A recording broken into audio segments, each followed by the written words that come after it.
కానీ ఇంత డెవలప్ చేసి హైదరాబాద్ కానీ అటు వరంగల్ కానీ చాలా వరకు ప్రాజెక్టులు తీసుకొచ్చి ఇంత డెవలప్ చేసిన బీఆర్ఎస్ కనీసం 39 సీట్లు పడిపోవడానికి మీరు చెప్పిన కారణాలు ముఖ్యమైనవి అవ్వచ్చా సార్? 100% కదమ్మా. నేను అదే చెప్తున్నాను మీకు. ఇప్పుడు మనకు కావాల్సినవి అన్ని అయినాయి, ఇంకా కొత్తది కావాలి అనేటువంటి ఆశలోకి వెళ్ళారు తప్ప వాళ్ళు చేస్తారా చేయరా అనేటువంటి దిక్కు ఆలోచన చేయలేదు. కేసీఆర్ గారు ఇచ్చిన హామీల్లో ఏముంది? ఇప్పుడు 90 రాష్ట్రంలో 93,000 కుటుంబాలు ఉన్నాయి. ఆ కుటుంబాలన్నిటికీ వైట్ ఆధార్ కార్డు ఉన్న వాళ్ళందరికీ 5 లక్షల ఇన్సూరెన్స్ సౌకర్యం మాత్రమే మేనిఫెస్టోలో పెట్టారు. కానీ వాళ్ళు 420 హామీలు కదమ్మా, అందులో 6 పేరుతో 13 హామీలు అతి ప్రధానమైనవి.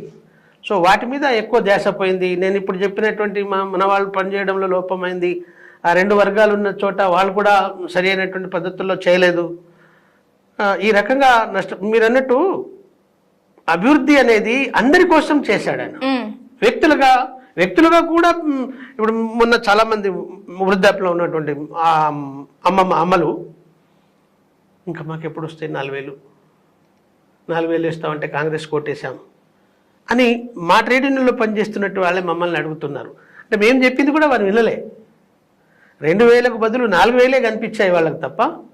అంటే ఎవరు దేశంలో ఏ రాష్ట్రంలో లేవు 2,016 రూపాయలు అనేటి వృద్ధాప్య పెన్షను, వితంతు పెన్షను, ఇతర హ్యాండిక్యాప్టెడ్ పెన్షన్స్ వాళ్ళకు కూడా 3,016 రూపాయలు ఏ రాష్ట్రంలో లేవు. కానీ ఈయన వచ్చిన తర్వాత ఇవి 4 చేస్తామన్నాడు, అవి 6 చేస్తామన్నాడు. సో వాళ్ళందరూ కూడా మన ద్వారా ప్రయోజనం పొంది మనను కాపాడుకోవాల్సిన వాళ్ళందరూ కూడా కాంగ్రెస్కి నమ్మి ఓటేసేసారు. ఇప్పుడు వాళ్ళందరూ కూడా బాధపడుతున్నారు. అందుకని ఈ ఓటమికి మన లోపాలు కొన్ని అయితే కాంగ్రెస్ పార్టీ ఇచ్చినటువంటి భరోసా లేదా వాళ్ళకి నమ్మించేటువంటి ఎత్తుగడల్లో వాళ్ళు సక్సెస్ అయ్యారు. ఇమ్మట నేను అనడం కాదు కదా, స్వయంగా ముఖ్యమంత్రి రేవంత్ రెడ్డి గారే తన సీఎం అయిన తర్వాత బహిరంగంగా ప్రకటించుకున్నాడు, కేసీఆర్ గారు ఈ రకంగా చేయడం వల్లనే నాకు అవకాశం వచ్చింది. కాబట్టి ఈ లోపాలే దారి తీసినాయి.